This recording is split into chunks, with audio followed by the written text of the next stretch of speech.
I'm Mrs. Paul. I'm an advocate in the High Court. I'm a Hindu married to a Christian. My question, which has come to my mind, is after hearing the thoughts of Doctor and the teachings of Islam regarding killing.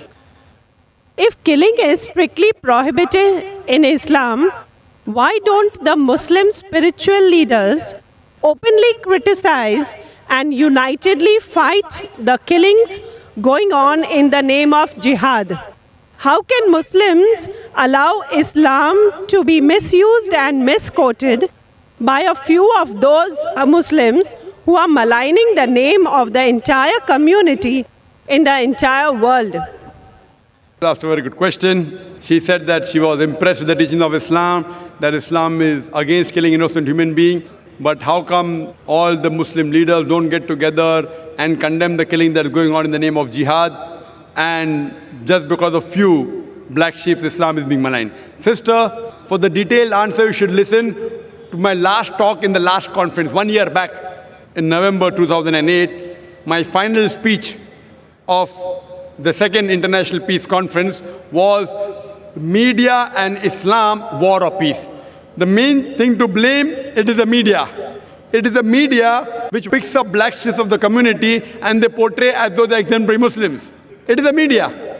So what you see in the media is not what's exactly happening. Quran clearly mentions in Surah Maida, chapter number 5, verse number 32, that if anyone kills any other human being, whether it be a Muslim or non-Muslim, unless it be for murder or for spreading corruption in the land, it is as though he has killed the whole of humanity. And if anyone saves any human being, it is as though he has saved the whole of humankind. So killing any innocent human being is a sin in Islam. Not only is it a sin, it is as though you have killed the whole of humanity. So anyone killing, you find cases taking place, going on the street and a bomb blast takes place, etc. Killing innocent human being is totally prohibited.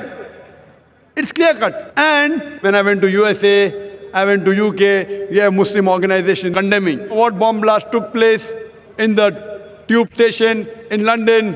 We condemn it. I went to America, I found some of the Muslim organizations condemning what's happening in 9/11. I agree with them. I agree with them. What happened in 9/11? A few thousand people killed. It is to be condemned. Who did it? I don't know. I'm not saying Muslims did it. It is the media which is saying there's no proof at all. There's no proof. But whoever did it, there are, if you go on the internet, you have various documentaries showing that it was a government job, inside job. George Bush did it. I don't know who did it. Whoever did it, killing thousands of innocent human beings in 9/11, in the Twin Tower bombing, is to be condemned. More than 50 people killed in the tube bombing in London is to be condemned. More than 100 people killed in Bombay in July, a couple of years back, in the train bombing in Bombay is to be condemned. But don't put a full stop. Simultaneously, I also condemn the thousands of people killed in Afghanistan, the thousands of people killed in Iraq, the thousands of people killed in Palestine. I call this white-collar terrorism. You know what they are doing? They are giving missiles. They are sending bombs. There in Palestine, they are fighting with stones.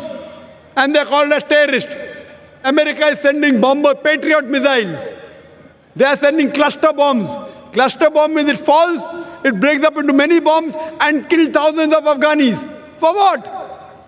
It is a coward act. What we find, it is the media which is portraying. Media which is portraying that Muslims are doing this. I do know there are black sheep, sister. There are black sheep in a community. There are black sheep in every community. Indian media talks about Kashmir. How often do they talk about Assam? Naxalite, the Maoist. You know the biggest threat to India are the Maoists. What are they doing? They are bombarding the police stations. They are killing the police. The maximum killing that has been done in India by the Maoists, by the communists, the LTT, Hindus. Who calls them Hindu terrorists? You go to Assam, the Christian terrorist. When the Hindus do it, you call it LTTE, Liberation Tamil Tigers, LM. If you go to UK, IRA, Irish Republican Army, they are Catholics. They have a big difference between the Catholics and the Protestant. No one calls them Catholic terrorists. Why? So what we find that no religion teaches to kill innocent human beings. But there are more non-Muslims killing innocent human beings than Muslims. Now so-called Muslims who killed innocent human beings, they aren't Muslims. They aren't following the teachings of the Quran and the Prophet. But what the media does, media picks up these black sheep and they portray as though they're exemplary Muslims. So the media has to blame number one. Media. The media can change black into white, day into night, hero into villain, villain into a hero. You can hear my talk, Is Terrorism a Muslim Monopoly? And you'll get more details inshallah.